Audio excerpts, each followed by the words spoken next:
Good evening प्यारे बच्चों। जैसा कि मैंने आप लोगों को बोला था कि मैं आज आप लोगों को क्लास 11 का फिजिक्स फर्स्ट चैप्टर आप लोगों को मैं पढ़ाने वाला हूँ। उसका नाम है मात्रक, अर्थात उसको बोलते हैं बीमी विश्लेषण, जिसको बोलते हैं इंग्लिश में डायमेंशन एनालिसिस। तो डायमेंशन एनालिसिस वाले चैप्टर को पढ़ने के लिए सबसे पहले हम लोगों को कुछ बेसिक कॉन्सेप्ट पता होना चाहिए। तो बेसिक से लेकर मैं आप लोगों को डायमेंशन एनालिसिस तक आपको लेके जाऊँगा। तो इसमें सबसे पहला जो हेडिंग है बेटा वो है भौतिक राशियां, जिसको हम बोलते हैं फिजिकल क्वांटिटी। तो ये फिजिकल क्वांटिटी होती क्या है, भौतिक राशियां होती क्या है? तो किसी वस्तु का वह गुण, किसी वस्तु का वह गुण जिसे मापा जा सकता है उसे हम भौतिक राशि कहते हैं। जैसे सपोज के लिए मेरी लेंथ, मेरी लंबाई, तो मेरी लंबाई को आप लोग क्या कर सकते हैं, माप सकते हैं। मेरा द्रव्यमान, मेरे द्रव्यमान को आप लोग क्या कर सकते हैं, माप सकते हैं। तो किसी भी वस्तु का वह गुण जिसे हम मापा जा सकता है उसे हम लोग क्या कहते हैं, भौतिक राशि कहते हैं। जैसे किसी वस्तु की लंबाई को, उसके द्रव्यमान को तथा कभी किसी एक पर्टिकुलर समय को हम लोग क्या कर सकते हैं, माप सकते हैं। या मेरे बॉडी के टेम्परेचर को आप लोग क्या कर सकते हैं, माप सकते हैं। इसीलिए ये सब क्या है, भौतिक राशियां हैं जिसको हम लोग क्या कर सकते हैं बेटा, माप सकते हैं। अब आगे चलते हम लोग क्या कर रहे हैं, भौतिक राशियों का वर्गीकरण करते हैं। आप लोगों ने क्लास 9 में पढ़ा होगा क्या, भौतिक राशियां दो प्रकार की होती हैं, अदिश और सदिश। लेकिन बेटा जैसे आप हाई लेवल क्लास में जाएंगे तो आप वहाँ पे क्लासिफिकेशन पढ़ना पड़ेगा। तो भौतिक राशियों को वर्गीकरण मैंने किया है, भौतिक राशियों का वर्गीकरण। तो भौतिक राशियों का वर्गीकरण दो प्रकार पर किया जाता है, एक होता है दिशात्मक आधार पर और दूसरा होता है निर्भरता के आधार पर। दिशात्मक आधार पर बेटा भौतिक राशियां दो प्रकार की होती हैं, अदिश राशि और दूसरा क्या होता है, सदिश राशि। निर्भरता के आधार पर बेटा भौतिक राशियां तीन प्रकार की होती हैं, मूल राशियां, पूरक राशियां और व्युत्पन्न राशियां। तो बारी बारी से क्या करेंगे हम लोग इसके बारे में पढ़ेंगे। तो सबसे पहले पढ़ते हैं बेटा इसके बारे में, अदिश राशि के बारे में। तो ऐसी भौतिक राशियां जिसमें केवल परिमाण होता है, जिसमें केवल क्या होता है, परिमाण होता है, उसे हम लोग अदिश राशि कहते हैं। जैसे फॉर एग्जाम्पल की बात करेंगे बेटा तो हमारा हो गया चाल, दूरी आपका चाल हो गया, दूरी हो गया, समय, द्रव्यमान, ये सब हमारी कौन सी राशि बेटा, अदिश राशि। क्यों? इसमें केवल क्या होता है बेटा, परिमाण होता है। छोटा सा एक कॉन्सेप्ट है, परिमाण होता क्या है, परिमाण होता क्या है, बच्चे इसमें कंफ्यूज रहते हैं। तो एक बात हमेशा ध्यान रखिए बेटा, कोई भी दुनिया की कोई भी भौतिक राशि हो उसको व्यक्त करने के लिए हमेशा दो चीजों की आवश्यकता होती है। जैसे मैंने कहा कि एक भौतिक राशि मेरे पास है लंबाई, मैंने कहा मेरी लंबाई 5 मीटर, कितनी बेटा, 5 मीटर। तो लंबाई एक भौतिक राशि हो गई और इसको व्यक्त करने के लिए दो चीजें आई बेटा, एक पाई आया और एक इसका मात्रक आया। तो किसी भौतिक राशि को व्यक्त करने के लिए दो चीजें आवश्यक होती हैं, जिसमें से जो 5 होता है उसको हम लोग बोलते हैं आंकिक मान। क्या बोलते हैं बेटा, आंकिक मान। और जो यंग होता है इसको बोलते हैं बेटा मात्रक। तो मीटर क्या है, मात्रक। तो किसी भौतिक राशि को व्यक्त करने के लिए हमेशा बेटा दो चीजें होती हैं, एक होता है हमारा आंकिक मान और दूसरा होता है मात्रक। आंकिक मान को इंग्लिश बोलते हैं न्यूमेरिकल वैल्यू, इसलिए इसको बोलते हैं एन। क्या बोलते हैं बेटा, स्मॉल एन ले लिया, और मात्रक को रिप्रेजेंट करते हैं यूनिट, यानी हो गया। यानी किसी भौतिक राशि को रिप्रेजेंट करने के लिए मेरे पास दो चीजें हमेशा होनी चाहिए, एक आंकिक मान और एक दूसरा मात्रक। अगर दोनों में से कोई एक भी गायब हुआ बेटा तो भौतिक राशि जो है वो मीनिंगलेस हो जाएगा। जैसे मैंने कहा मेरी लंबाई कितनी है, 5, तो आप क्या समझोगे 5 मीटर की 5 सेंटीमीटर, तो वहां पे वो भौतिक राशि क्या है, मीनिंगलेस है, या कहने की मतलब उसका मतलब क्या है, महत्वपूर्ण नहीं है। भी क्या होता है, महत्वपूर्ण नहीं है। मतलब दोनों में से एक भी अगर गायब हुआ तो भौतिक राशि हो जाता है बेटा, मीनिंगलेस हो जाता है। जैसे मैंने कहा कि मेरी लंबाई मीटर में है, कितनी मीटर, यानी कि दोनों में से कोई अगर एक भी गायब हो गया बेटा तो हमारा क्या हो जाएगा, भौतिक राशि मीनिंगलेस हो जाएगा। और बेटा आंकिक मान और मात्रक इन दोनों का जो गुणनफल होता है वही किसी भौतिक राशि का क्या कहलाता है, परिमाण कहलाता है। क्या कहलाता है बेटा, परिमाण कहलाता है। Is that clear? तो अदिश राशियां क्या होती हैं, ऐसी भौतिक राशियां जिसमें केवल क्या होता है, परिमाण होता है, उसे हम लोग क्या कहते हैं, अदिश राशि कहते हैं। जैसे चाल हो गया, दूरी हो गया, समय हो गया, द्रव्यमान। और आगे मैंने कहा कि क्या कहते हैं, एक और भौतिक राशि उसमें जोड़ हो गया बेटा, विद्युत धारा। कौन सी राशि, विद्युत धारा, जो आपको क्लास 10 में पढ़ के आई होगी। अब अगर कंपटीशन लेवल पे देखा जाए बेटा, तो अदिश राशियां जो होती हैं इसका एक और डिफिनेशन होता है। एक और क्या डिफिनेशन होता है? पहला डिफिनेशन जो होता है वो बेसिकली ये होता है कि ऐसी भौतिक राशि जिसमें क्या होता है, परिमाण होता है, उसे हम लोग क्या कहते हैं, अदिश राशियां। जैसे चाल हो गया, दूरी हो गया, समय हो गया, द्रव्यमान हो गया, विद्युत धारा हो गई। परिमाण बेटा दो चीजों से मिलकर बना होता है, मैंने क्या बोला, आंतरिक मान और उसका। Is that clear? अब बात करते हैं, थोड़ा सा नोट पॉइंट की बात करें, तो जो अदिश राशियां होती है बेटा, ये सदैव बीजगणितीय योग के नियम का पालन करती हैं। किसका पालन करती हैं? बीजगणितीय योग के नियम का पालन करती हैं। बीजगणितीय योग के नियम का क्या करती हैं? पालन करती हैं। सेकंड जो राशि बेटा वो कौन सी राशि है? सदिश राशियां। तो सदिश राशियां ऐसी भौतिक राशियां होती हैं जिनमें परिमाण के साथ साथ दिशा भी होती है, उसे हम लोग क्या कहते हैं? सदिश राशि कहते हैं। जैसे आपका बेटा सबसे पहले ले लो विस्थापन। क्या बेटा? विस्थापन। उसके बाद लेते हैं वेग, त्वरण, बल, संवेग। ये सब हमारी बेटा कौन सी राशियां हैं? सब सदिश राशियां। अगर इसमें देखें, जो अदिश राशियां थी वो बीजगणितीय योग के नियम का पालन करती हैं, तो सदिश राशियां जो होती है बेटा वो सदिशों के योग के नियम का क्या करती हैं? पालन करती हैं। सदिशों के योग के नियम का पालन करती हैं। और ये सदिशों का जो योग होगा बेटा, आपको ये थर्ड चैप्टर में जाएगा, बताया जाएगा। सदिशों का योग बेटा दो प्रकार से होता है, एक होता है त्रिभुज, सदिशों के त्रिभुज का योग, सदिशों के त्रिभुज के योग का नियम, और दूसरा क्या होता है बेटा? सदिशों के समांतर चतुर्भुज का योग का। तो इसको हम लोग थर्ड चैप्टर में पढ़ेंगे।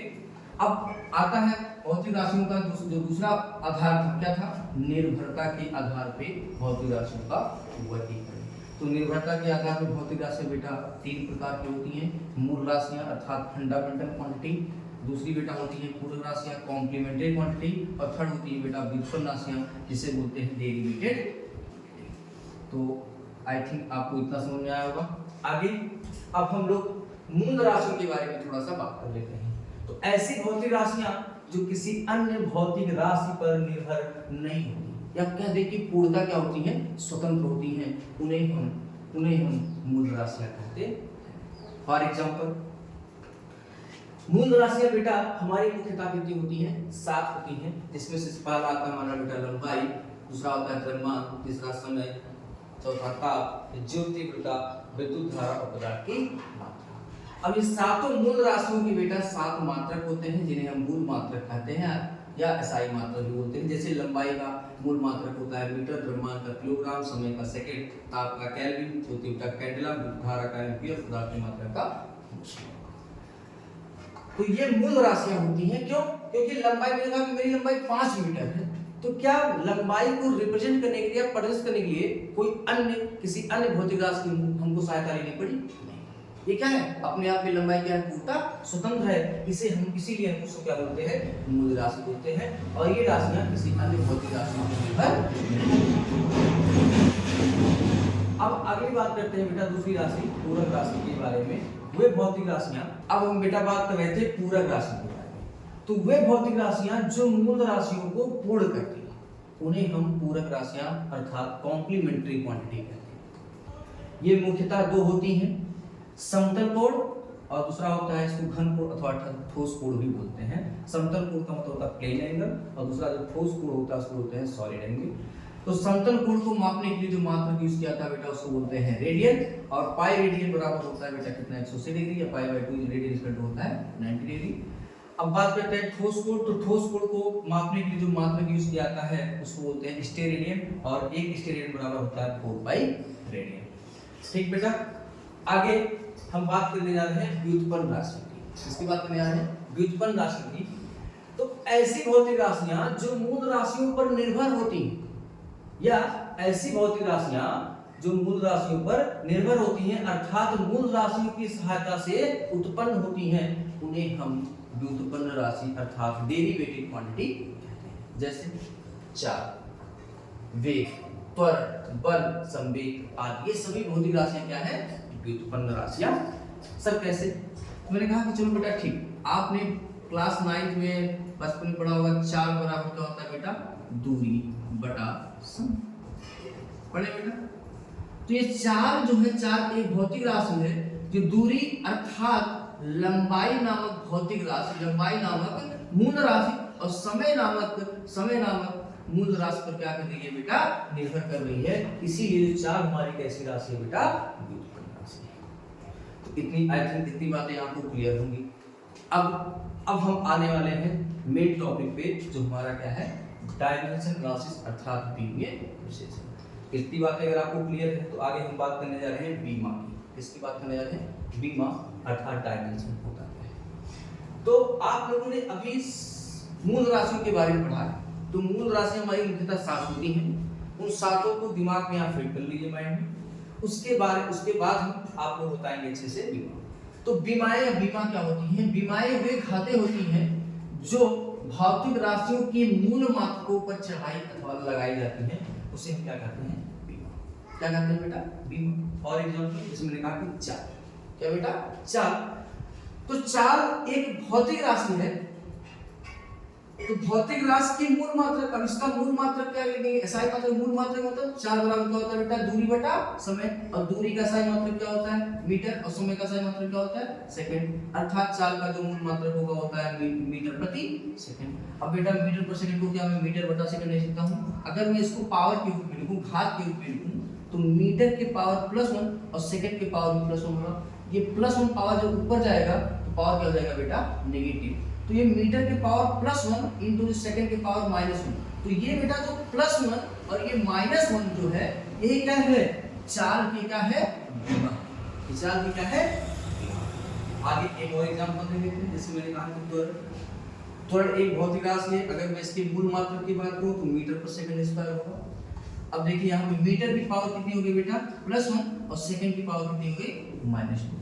तो ये त्वरण है, एक भौतिक राशि है। और इस भौतिक राशि की मूल मात्रकों पर जो भी ये घातें चढ़ी या लगी होती हैं, इन्हीं को हम लोग क्या कहते हैं बेटा, बीमा कहते हैं। और बीमा जब आपको पता होगा तो बीमा की सहायता से हम आप लोगों को बीमे सूत्र पढ़ाने वाले हैं। बीमा क्या पढ़ाने वाले हैं, बीमे सूत्र पढ़ाने वाले। अब हम लोग बीमा की सहायता से कुछ भौतिक महत्वपूर्ण भौतिक राशियों के बीमीय सूत्र को लिखने की कोशिश करेंगे। तो बीमीय सूत्र को अब लिखने की हम लोग क्या करने जा रहे हैं, कोशिश करने जा रहे हैं। तो कोई एक भौतिक राशि आपने दिमाग में ली है, उसको लिखने के लिए आपको बस 4 चीजें ध्यान में रखनी है। सबसे पहले आपको बीमीय सूत्र लिखने के लिए 4 भौतिक राशि हैं, उनको दिमाग में फिट कर लीजिए कि इन चारों भौतिक राशियों को हम किस चीज से रिप्रेजेंट करते हैं, किस चीज से प्रेजेंट करते हैं। जैसे मैंने कहा कि अगर आपको मैं कहूं कि लंबाई कहीं मिले, फार्मूले में कहीं क्या मिले, लंबाई मिले, या आपको बेटा क्या मिले, मूल मात्रा में क्या मिले, मीटर, तो उसको हम लोग बीमीय सूत्र लिखने के लिए उसको हम लोग किससे रिप्लेस करेंगे, कैपिटल एस से रिप्लेस करेंगे। अगर बेटा आपको कहीं द्रव्यमान मिले, क्या मिले, द्रव्यमान मिले, या किलोग्राम मिले, तो उसको रिप्लेस कर देंगे बेटा कैपिटल। अगर आपको बेटा कहीं समय मिले या फिर सेकंड मिले, तो उसको बेटा हम लोग कैपिटल डी से रिप्लेस। अगर आपको बेटा कहीं ताप मिले या डिग्री सेल्सियस अथवा डिग्री केल्विन मिले, तो उसको हम लोग कैसे क्या करेंगे बेटा, रिप्लेस करेंगे। तो एक छोटा सा मैं एक कोई भौतिक राशि लेता हूँ और उसका बीमीय सूत्र लिखने की कोशिश करता हूँ और आपको समझाने की कोशिश करता हूँ। जैसे मैंने उठा लिया बेटा आपका बेटा। अब बीमीय सूत्र लिखने के लिए आपको 2 चीजें पता होनी चाहिए, दोनों में से एक, या तो आपको उसका फार्मूला पता हो या फिर उसका बीमीय। हाँ बेटा, तो अब बात करते हैं जैसे चाल एक भौतिक राशि, इसका बीमीय सूत्र लिखना। तो इसका बीमीय सूत्र लिखने के लिए हमको 2 चीजें पता होनी चाहिए, या तो इसका फार्मूला पता हो, सूत्र पता हो कि 4 बराबर क्या होता है, या तो फिर इसका मूल मात्रक पता हो। तो मैंने कहा कि 4 बराबर, मैंने कहा कि दूरी बेटा क्या होता है बेटा, और दूरी एक प्रकार की बेटा क्या है, लंबाई। क्या है बेटा, लंबाई। और नीचे क्या बेटा, समय। तो मैंने क्या बोला था अभी आपको, बीमीय सूत्र लिखने के लिए आपको कहीं दूरी मिले या लंबाई मिले, क्या मिले बेटा, दूरी या फिर लंबाई मिले, तो उसको किससे रिप्लेस कर देंगे, कैपिटल एल से। अपॉन समय मिले या फिर कहीं सेकंड मिले, तो उसको हम किससे रिप्लेस कर देंगे बेटा, कैपिटल एल से। अब बीमीय सूत्र को लिखने के लिए बेटा जो भी हमारे पूर्ण मात्रक होते हैं सबको एक ही लाइन यानी कि हॉरिजॉन्टल में उसको या क्षैतिज में ही लिखा जाना चाहिए, मतलब न्यूमरेटर या डिनोमिनेटर के फॉर्म में नहीं। तो इसको अगर मैं रिप्लेस करूं बेटा तो मैं कहूंगा कि l की पावर कितना है बेटा 1 और t की पावर है बेटा कितना है +1। अगर मैं इसको ऊपर लेके जाऊं तो मल्टीप्लाई के रूप में लिखूं क्या t की पावर -1, t की पावर बेटा कितना t की पावर बेटा कितना -1, t की पावर बेटा कितना -1। अब इन दोनों का अब बीमीय सूत्र फाइनल लिखने के लिए मैं क्या करता हूं, इनको मल्टीप्लाई के रूप में लिखा हुआ तो मैंने एक बड़े ब्रैकेट के रूप में क्या कर दिया बेटा राइट कर दिया, तो ये क्या बन गया चाल का बीमीय सूत्र क्या हो जाता है बेटा lt की पावर माइनस। आगे और थोड़ा सा चीज सीखते हैं फर्दर। जैसे मैंने कहा बेटा वेग हो गया, तो वेग का फार्मूला क्या होता है बेटा विस्थापन बेटा समय, या कहते हैं विस्थापन क्या एक प्रकार की दूरी है, तो दूरी को हम बेटा किससे राइट करेंगे बेटा कैपिटल L से, और समय को किससे राइट करेंगे रिप्लेस करेंगे कैपिटल T से। तो फिर इसको फर्दर मैं क्या करूंगा ऊपर लेके जाऊंगा, तो L की पावर +1 और T की पावर बेटा कितना हो जाएगा -1। ये किसकी विमा होगी बेटा किसका विमा चित्र हो गया वेग का। बात करते हैं बेटा से त्वरण, तो त्वरण बराबर क्या होता है बेटा वेग परिवर्तन बटा समयांतराल। अब वेग परिवर्तन है तो वेग कहें या वेग परिवर्तन कहें उसका भी मैं सूत्र देखिए होगा, मैंने यहाँ से उठा के इसमें कर दिया l की पावर -1 और समयांतराल का बेटा क्या होगा t। अब ये t जब ऊपर जाएगा बेटा तो कितना हो जाएगा -1। अब इन दोनों का बेस इक्वल है तो पावर आपस में क्या हो जाएंगे ऐड हो जाएंगे, इसलिए जो फार्मूला बनेगा वो बनेगा lt की पावर -2 और उसके बाद बीमीय सूत्र लिखने के लिए हम क्या करते हैं बड़े पुस्तक को बंद कर देते हैं। और फर्दर मेरे भाग से बल हो गया, तो बल बराबर क्या होता है बेटा द्रव्यमान गुणे त्वरण। द्रव्यमान को किससे बेटा रिप्लेस करते हैं कैपिटल M से इनटू त्वरण का भी हम लोगों ने निकाला बेटा कितना होता है nt पावर -2। अब इन दोनों को ब्रैकेट के अंदर क्या कर देंगे बंद कर देंगे तो हो जाएगा mlt की पावर -2। आगे से ऊर्जा का है बेटा ऊर्जा बराबर क्या होता है बल गुणे विस्थापन, तो बल ये हो गया mlt की पावर -2, विस्थापन एक प्रकार की दूरी है बेटा यानी कि l। अब इसको मैं क्या करूंगा देखो यहाँ पे +1 है यहाँ पे +1 तो पावर दोनों क्या हो गया ऐड हो गया, तो m l की पावर 2 और t की पावर -2। तो ये मैंने कुछ आप लोगों को बहुत महत्वपूर्ण क्या किया बीमीय सूत्र निकालने की कोशिश की जो मैंने आपको सिखाई। अब आगे फर्दर हम लोग क्या पढ़ने जा रहे हैं समानता का सिद्धांत। ये बेटा थोड़ा सा हटके टॉपिक है, थोड़ा कंपटीशन लेवल पे अगर आपको न्यूमेरिकल सॉल्व करने हैं बीमीय विश्लेषण के तो ये आपको बहुत ज्यादा काम देगा। तो मैंने ये लिखा जो है ये लिखा है मेरे समानता का सिद्धांत। तो ये समानता का सिद्धांत कहता क्या है, ये कहता है केवल समान प्रकार की ही भौतिक राशियों को आपस में जोड़ा घटाया अथवा तुलना किया जा सकता है, ये समानता का सिद्धांत कहता है। जैसे मैंने कहा कि एक क्लास 9 में आप लोगों ने गति वाले चैप्टर में एक फार्मूला पढ़ा होगा v/u + at, गति का पहला समीकरण। अगर बेटा ये भौतिक राशि और ये भौतिक राशि दोनों भौतिक राशि सेम ना होती तो ये दोनों आपस में जुड़ती नहीं और ना ही ये दोनों आपस में क्या होती तुलना की। बात समझ आए बेटा। तो ये समानता का सिद्धांत क्या कहता है कि समान प्रकार की ही भौतिक राशियों को आपस में जोड़ा घटाया अथवा तुलना किया जा सकता।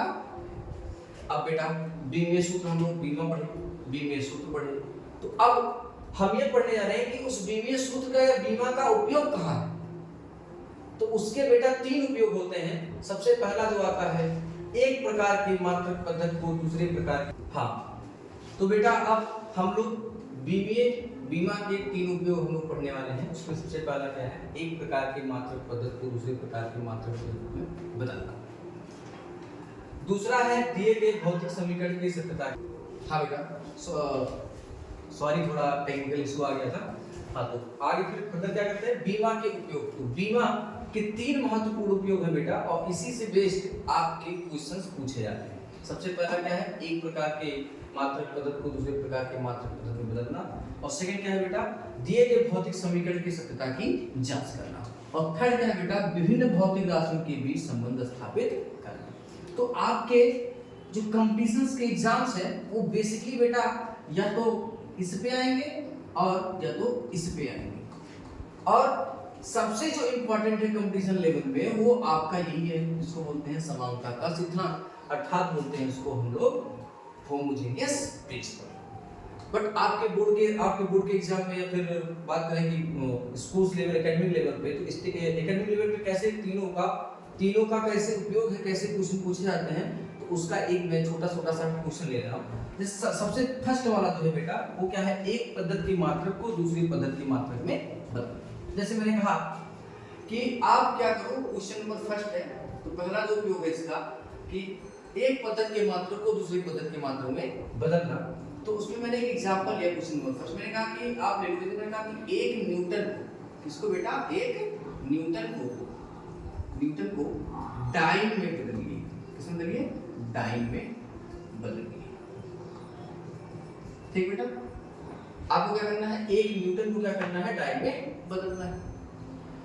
तो आप आगे क्या करेंगे, आप तो बीमा का जो पहला उपयोग है, उस उपयोग को पढ़ने से पहले मैं छोटी सी आपको बात बताना चाहता हूँ। जैसे मान लो एक मेरे पास भौतिक कोई राशि है, मैंने कहा कि वो बल है, सॉरी सपोज मान लो मेरे पास क्या है, भौतिक राशि क्या है, लंबाई है। तो लंबाई को व्यक्त करने के लिए मैंने स्टार्टिंग में बताया था कि किसी भौतिक राशि को व्यक्त करने के लिए दो चीजों की आवश्यकता होगी, एक होगा उसका आंतरिक मान m और दूसरा होगा उसका मात्रक। अब एक बात बताओ बेटा, मैंने कहा कि चलो मेरी लेंथ जो है, मेरी लंबाई जो है वो 5 मीटर है। कितनी है, 5 मीटर।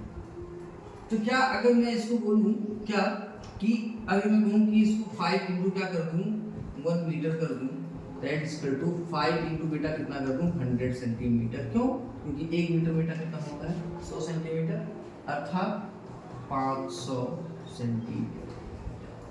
अब एक बात बताओ बेटा, यहाँ से क्या निष्कर्ष निकलता है कि जो लंबाई है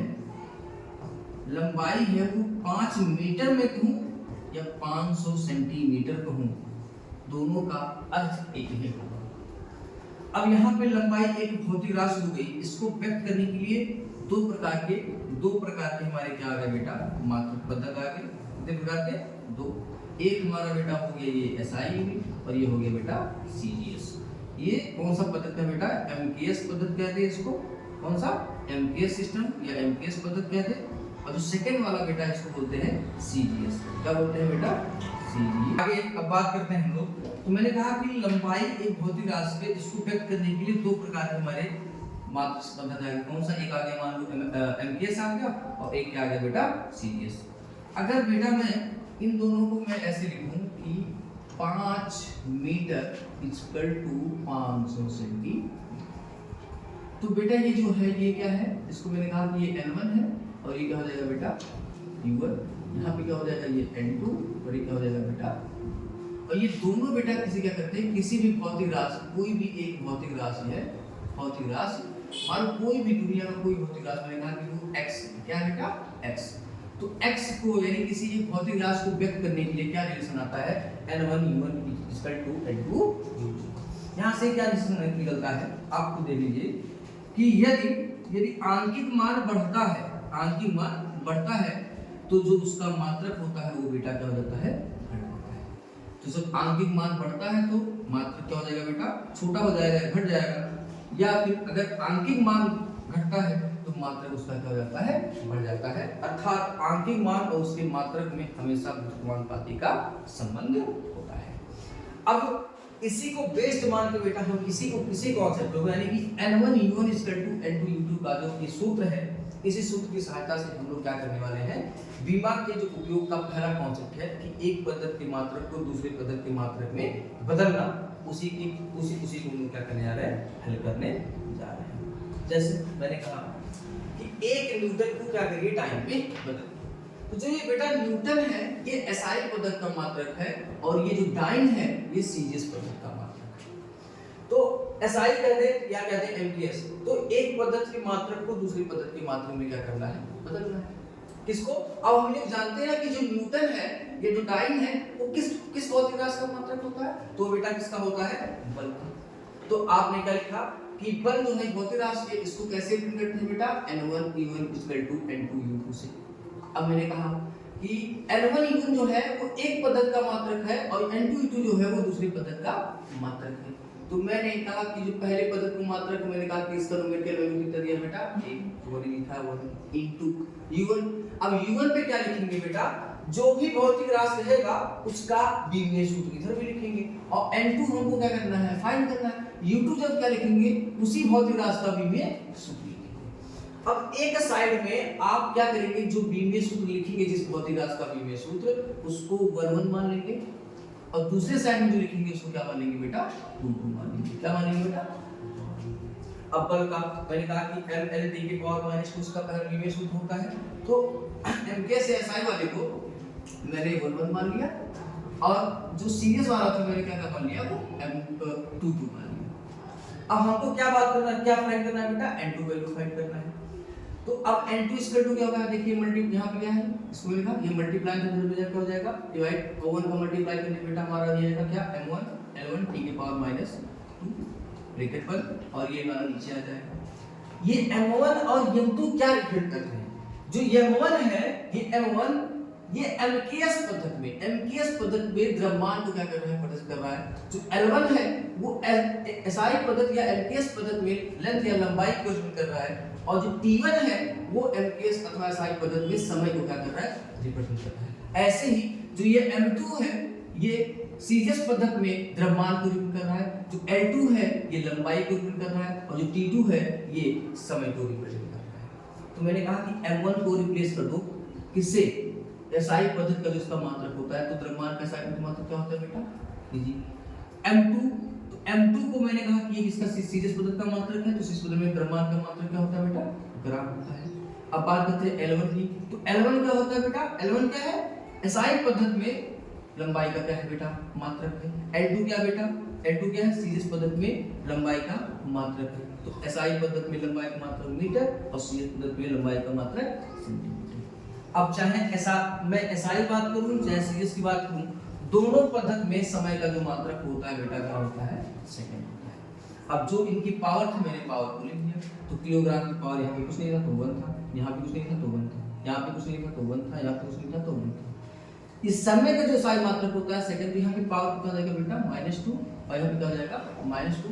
इस सेकंड की पावर s की पावर -2, s की पावर -2 से दिया हो गया, दोनों कैंसिल आउट हो गया।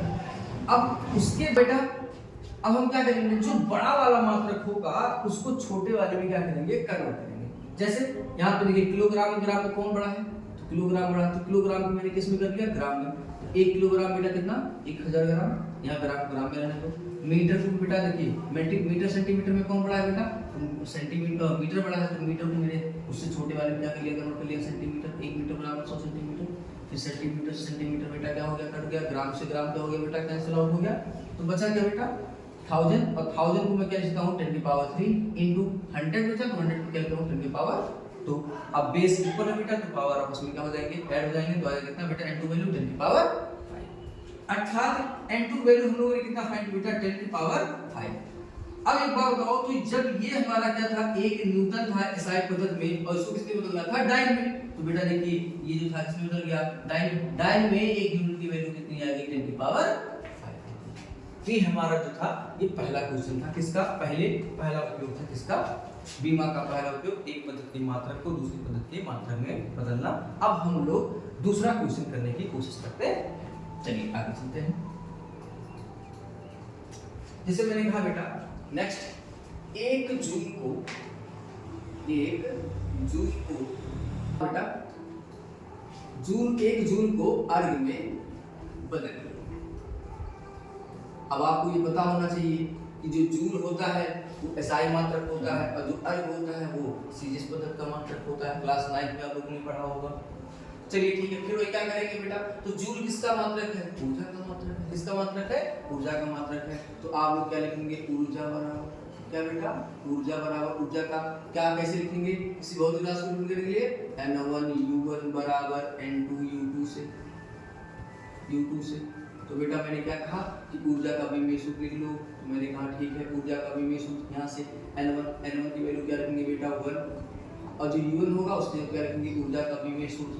तो ऊर्जा का विमेय सूत्र क्या होता है, ml की पावर 2 t की पावर -2।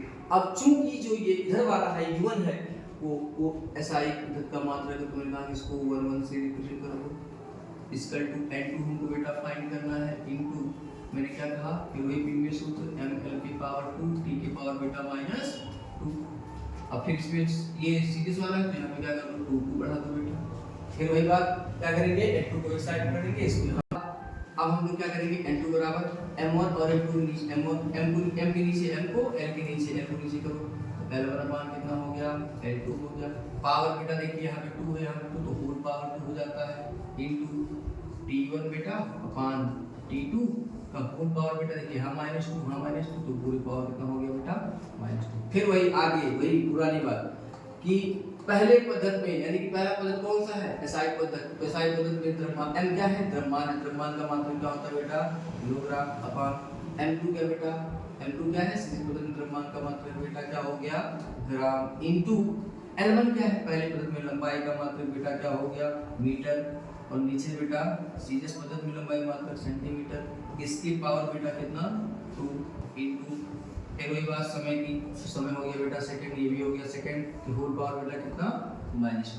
अब फिर क्या करेंगे बेटा मैंने बताया था कि क्या करेंगे बड़े वाले को छोटे वाले में क्या कर लेंगे कन्वर्ट कर लेंगे तो केजी को ग्राम में कर दो तो बेटा हो गया कितना 1000 ग्राम अपान कितना बेटा ग्राम इनटू मीटर को बेटा सेंटीमीटर में तो 100 सेंटीमीटर अपान कितना बेटा। अब बेटा ये क्या हो जाएगा ये देखिए सेकंड से सेकंड कट गया। अब यहाँ पे क्या बचा बेटा 1 की पावर -2 दैट इज 1। देखिए अब सेंटीमीटर बेटा ग्राम से क्या हो गया ग्राम कट गया तो बेटा ये क्या हो गया 10 की पावर 3। अब ये देखिए ये 100 का क्या बेटा होल स्क्वायर था तो 100 का होल स्क्वायर मतलब 10 की पावर कितना हो जाएगा बेटा 4। अब देखिए आधार समान है तो घातें आपस में क्या हो जाएगी जुड़ जाएगी। तो फर्दर आगे हमको n2 की वैल्यू कितनी है बेटा n2 कितना मिला 10 की पावर कितना बेटा 7। अर्थात 1 जूल जो होता है वो 10 घाते कितना 10 घाते 7 आगे की क्या होता है बेटा बराबर होता। आशा करता हूं कि आपको टॉपिक अब क्लियर हो गया। अब आगे जो दूसरा उपयोग था बीमा का दूसरा उपयोग क्या था बेटा दूसरा उपयोग क्या था मैंने बताया था किसी भी दिए गए तो आगे अब हम जो बीमा का दूसरा उपयोग था वो दूसरा उपयोग बेटा क्या है वो है किसी भी दिए गए भौतिक समीकरण की सत्यता की जांच। क्या करना जांच भौतिक समीकरण की सत्यता की जांच करना। अब आपके दिमाग में आ रहा है ये भौतिक समीकरण क्या होता है भौतिक समीकरण की सत्यता की जांच करना जांच।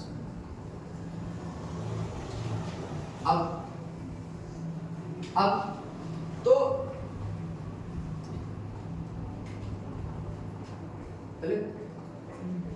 जैसे मैंने कहा कि एक कोई भौतिक समीकरण का मतलब होता है फार्मूला। तो आप लोगों ने क्लास 9 में एक फार्मूला पढ़ा होगा गति का पहला समीकरण मैंने कहा कि v क्या होता है बेटा u प्लस at क्या होता है u प्लस at।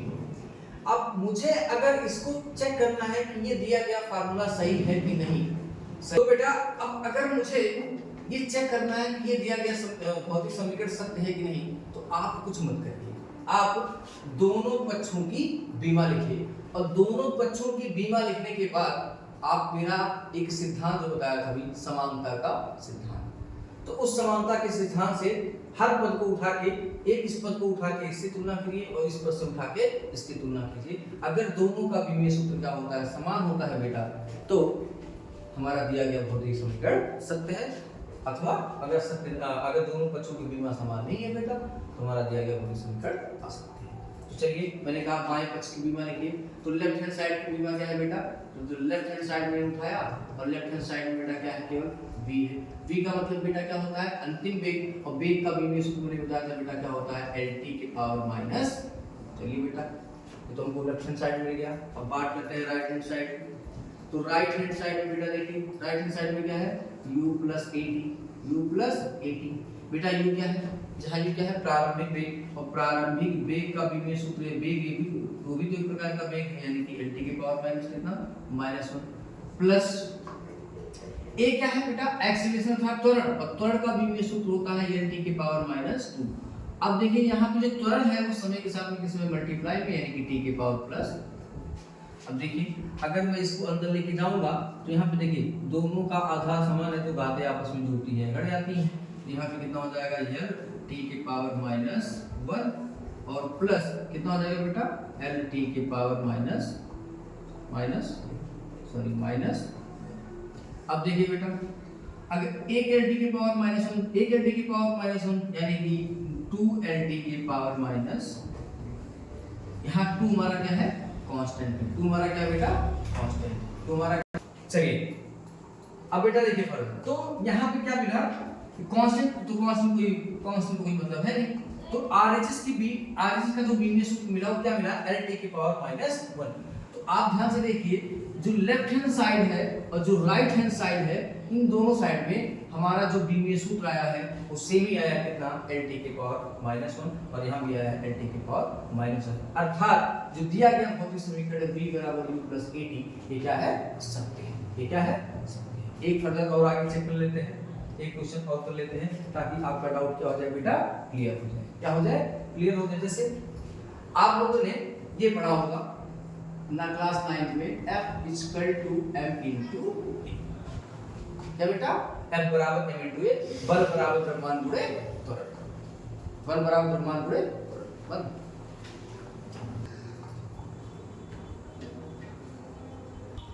सॉरी बेटा थोड़ा गलत प्रॉब्लम था। तो जैसे क्या होता है F बराबर m इनटू a अर्थात बल बराबर द्रव्यमान गुणे त्वरण। तो अगर मुझे चेक करना है कि फार्मूला सही है कि नहीं सही, तो मैंने क्या होता है आप बाएं पक्ष की बीमा लिख लो, दाएं पक्ष की बीमा लिख लो, अगर दोनों पक्ष की बीमा सही है बराबर है दिया गया भौतिक समीकरण सत्य है। ठीक है चलिए मैंने कहा एलएचएस की बीमा राइट करिए। एलएचएस क्या है बेटा एफ क्या है प्रकार का बल, बल। अब बल का बीमीय सूत्र क्या होता है बेटा आप जानते हैं द्रव्यमान गुणे त्वरण यानी कि m LT की पावर माइनस, अब राइट हैंड साइड था ये बेटा राइट हैंड साइड, तो राइट हैंड साइड क्या है बेटा m इनटू क्या है a, m कहां है बेटा m क्या है हमारा द्रव्यमान है, a क्या है बेटा त्वरण LT की पावर माइनस 2। अब b में सूत्र लिखना है तो ब्रेक बड़ा कोष्ठक लगा दो m LT की पावर माइनस 2, इसको समीकरण 1 मानिए, इसको समीकरण। अब चेक करिए एक समीकरण 1 और 2 को देखिए तो बाएं पक्ष की बीमा और दाएं पक्ष की बीमा बेटा क्या है बराबर है, तो LHS इक्वल टू बेटा RHS यानी कि लेफ्ट हैंड साइड और राइट हैंड साइड क्या बेटा इक्वल है, अतः दिया गया भौतिक समीकरण क्या बेटा। थैंक यू सो मच, धन्यवाद।